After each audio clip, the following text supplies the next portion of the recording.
Imagine for a moment a world where all kids grew up feeling included and invited in and safe to be themselves. If imagining that world makes you smile and gives you hope, then stay tuned. Oh, and one more thing. If you don't already know, next month we're hosting our second annual Mankind Summit. If you want to be the first one to know and have the details to this, you better be in our kind crew. If you haven't joined our private Facebook group yet, now's the time. You can find the link to join that over at marlyq.com/this episode number. It's time to be kind with marlyq. Because the time to be kind to ourselves, each other, and the world is now.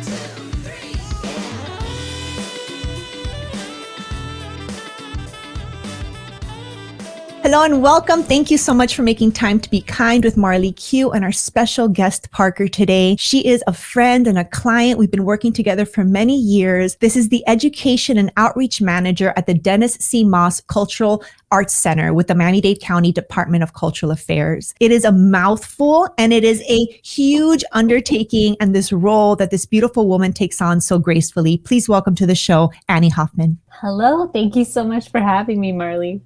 Yay, welcome. How'd you like your grand intro? I loved it. Thank you. It was I see you blushing. I'm going to make her blush a little more because not only is her job about creating arts in the community or uniting the community around the arts and making it accessible for all, she's also a board certified and registered art therapist and a licensed mental health counselor. She has spent the majority of her career advocating for and educating about the healing and community building aspects of being involved with the arts. She is passionate about the arts and making it accessible for all. And that passion just lights me up. So again, thank you so much for making time to be kind. Well, thank you again for inviting me to join you today. I'm so excited to talk to you. Anytime I get to talk to you, I just get excited. So thanks, Marly. Ditto.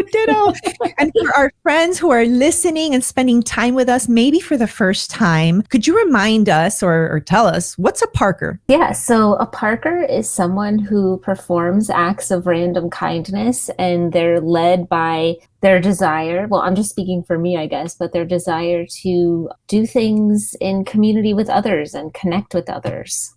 Yes, that is beautiful. My goal is to have this in like the dictionary and have it be like a standard of human behavior and how you identify. Like I identify as a Parker, a person that performs acts of random kindness, and April is Stress Awareness Month. And I'm curious how you feel that kindness and the arts play a role in reducing stress. I think they have a huge role. Kindness just fills you up when you are being kind, having community with other people, connecting with other people.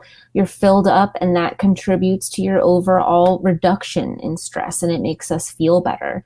The arts go hand in hand with that. Most of the time, I find that artists want to engage with their communities. And when we engage with arts, we are able to do so with others, whether that might be as a spectator or a participant. And the act of creating or the act of being in a space where art is happening, like a live performance, that makes us feel connected. And being connected helps us reduce our stress and just makes us feel better overall. Yes, absolutely. Are you listening? It sounds so simple, but when it becomes an actual standard and a value and a practice more than anything else, then we really could experience like an elevated sense of wellness, regardless of the amount of stressful events happening outside of you or whatever life throws at you, right? Like just having this be part of your lifestyle. So can you share with us what sparked your interest in the arts and specifically as like a healing modality? I grew up with the arts. I learned how to draw and paint and sew from my grandmother and my mom. And it was something that I just kind of remember doing always. I know when my mom would take me and she was going to class or she was going to something, she would take me and I would just kind of be, sitting somewhere coloring. And so for me, I think I just always used the arts as a way to express myself and to calm myself, to soothe myself, no matter really where I was. And I found a way to connect with other people through the arts. And so as I first learned about what art therapy was, the minute that I learned about what art therapy was, I thought, this is it.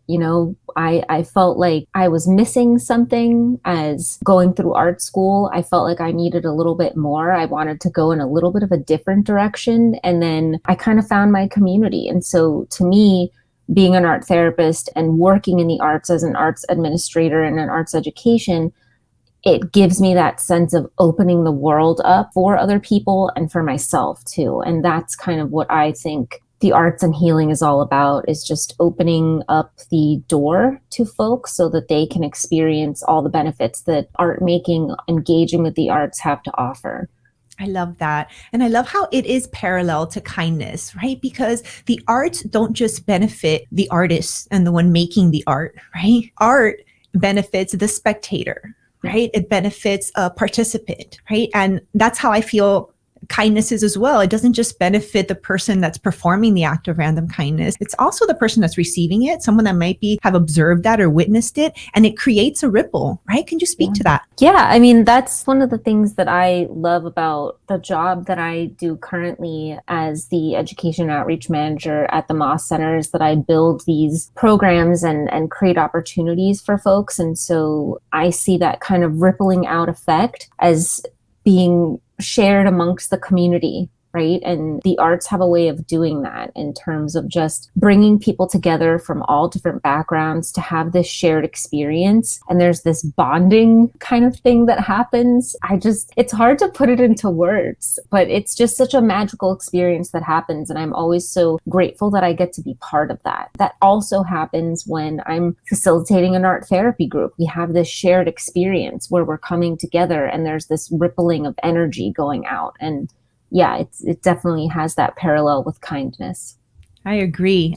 Well, I love the Moss Center and what you all do year round. I mean, I'm only a part of this one particular event that we're going to be hosting next Saturday. We're going to tell you about that in just a moment. But can you tell me about like the year round programming that's offered at the Moss Center? Yeah, I would love to. We have something for everyone. So if you haven't been to the Moss Center before, I would encourage you to come down, whether it's music, dance, theater, you name it. We've got so much going on throughout the year. We also have free parking and it's super easy to get to us. We're just right off the turnpike. But as we were just talking about that rippling out effect, there's nothing like being able to experience live arts performances. So it's part of our mission to help people access the arts. We have several free events open to the community throughout the season. We also have a really great family series that provides opportunities for families with children to experience the arts together. Just this past season, we had Disney's Winnie the Pooh, and we had a big top circus on our back lawn. We also have an incredible dance series that brings in some of the top dance companies to our stage right here in Cutler Bay. So if you don't already follow us on social media, we're at _Moss_Center, and you can keep up to date with all that we have going on. It's a lot that we have, so we hope to see you there. I love it. And for our friends who aren't from South Florida, we will still put these links and the social media handles in our show notes page to connect, because there are also some virtual opportunities that you offer, right? Yes, we do. We partnered with some of our local arts organizations. This is our third year now doing it, but we do provide free virtual field trip opportunities each season to students in Miami-Dade County. We partnered with the Adrian Arsh Center, Miami Theater Center, and the Culture Shock Miami through the Department of Cultural Affairs to form the Miami-Dade Arts Education Collective. So that's a virtual programming that happens each season. In addition to those dance performances that I was just speaking about, we usually do a virtual free pre-show talk, which sometimes features the artistic directors or choreographers, and those are on our website, our YouTube channel. So we do definitely still embrace virtual, which is something that came out of the pandemic, but is sticking around because it helps us connect beyond just our local community. Yes, it is sticking around.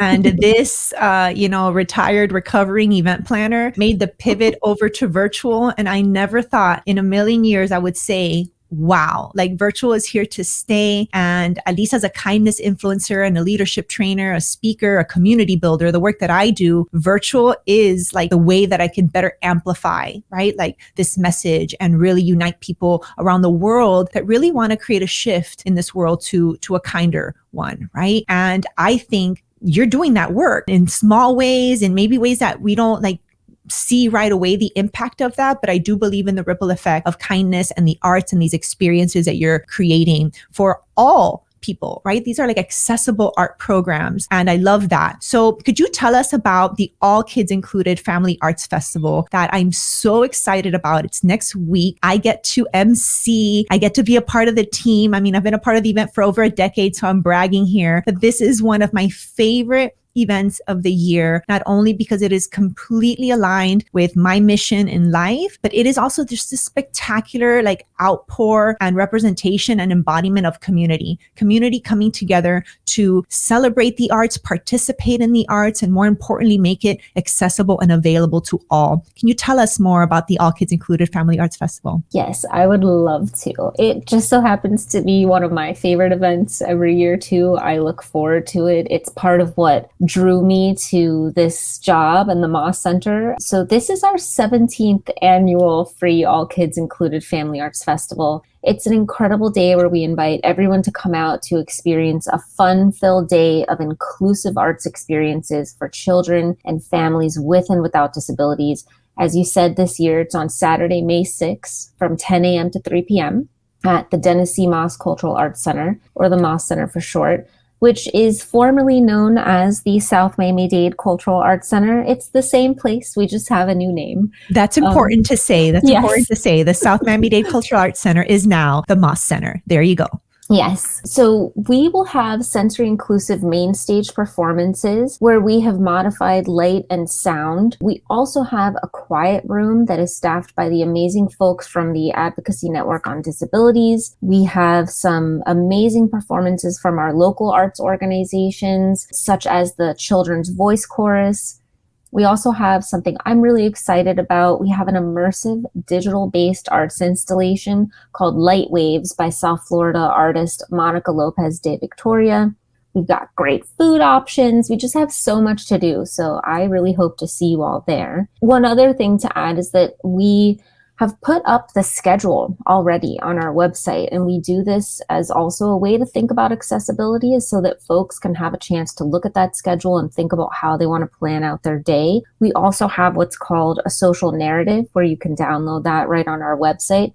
And that's something that kind of goes through what an experience of coming to the center might be like. And that's really helpful for any folks with sensory sensitivities or anxiety. And all of that is on our website at mosscenter.org. I love that. You know, some people listening may not have heard like what a social narrative is, or may not be just familiar with like the accessibility features, right, that an event could include. Could we dive into them a little bit more? Because I think this is really important, and I'm not sure that we highlight it enough, right? When we say that it's accessible, that we provide accessibility for all, let's get really specific, right? I know you mentioned that inside the theater with the theater performance, there's the light sensory, component to it, but you also have like captioning and ASL, right? Yeah, that's great to add. Yeah. So we do have, as I mentioned, we have a sensory inclusive performance. So that means that we've made slight adjustments to the performance in terms of light and sound. And we have that quiet room available so that if any point during the performance, anyone is feeling a little overwhelmed or they just need a little bit of a sensory break, they can go to that quiet room. They're still actually able to watch the performance through a window that we have, but they're able to kind of modify their experience a little bit so that they can enjoy the performance too. We also have ASL interpreters, American Sign Language interpreters, throughout the entire venue that day at all of the different things that we have going on. We have audio description at the main stage performances, which happens to be for folks that are blind or have low vision, where they're actually describing what's happening on the stage. That happens through headsets. And we have open captions, which is where someone might be hard of hearing. They can actually get on their device and see a transcript of what's being said, any kind of verbal dialogue that's happening on the stage. So we've really tried to think about these different layers of accessibility so that everybody can enjoy what we have to offer that day. We also always have noise canceling headsets available, assistive listening devices. We also have a Braille program and a large print program. So these are just some of the various things that folks would find if they come that day. Yeah, different accommodations, very carefully and kindly thought through accommodations that, unless we tell people, unless we share that this is available, some families may just assume that it's not. Right. Right. And I can definitely imagine, being a parent of a child maybe that's on the autism spectrum or that maybe has a particular disability or in a wheelchair or what have you. And I want to go to this event. I'd love to take my child to see a performance, but I feel stressed or I'm worried or there's anxiety. Right. So to be able to deliberately tell families, hey, at this event, we got you. We've created this safe place. I've experienced through almost a decade that I've been a part of the event, many families, right? And kids that maybe are a little bit like overwhelmed or too much, going on, and they just go to the quiet room. Right. And a little while later, they come outside and they're smiling and they're having a good time and they want to take a picture with me as the MC because they think I'm a big deal. Right. I'll never forget that. I'm going to share. Well, you are a big deal, but okay. One of my favorite memories at the All Kids Included Family Arts Festival was this one year, I come off stage and this little girl, she's looking right at me and she's like, hi, wow, are you somebody?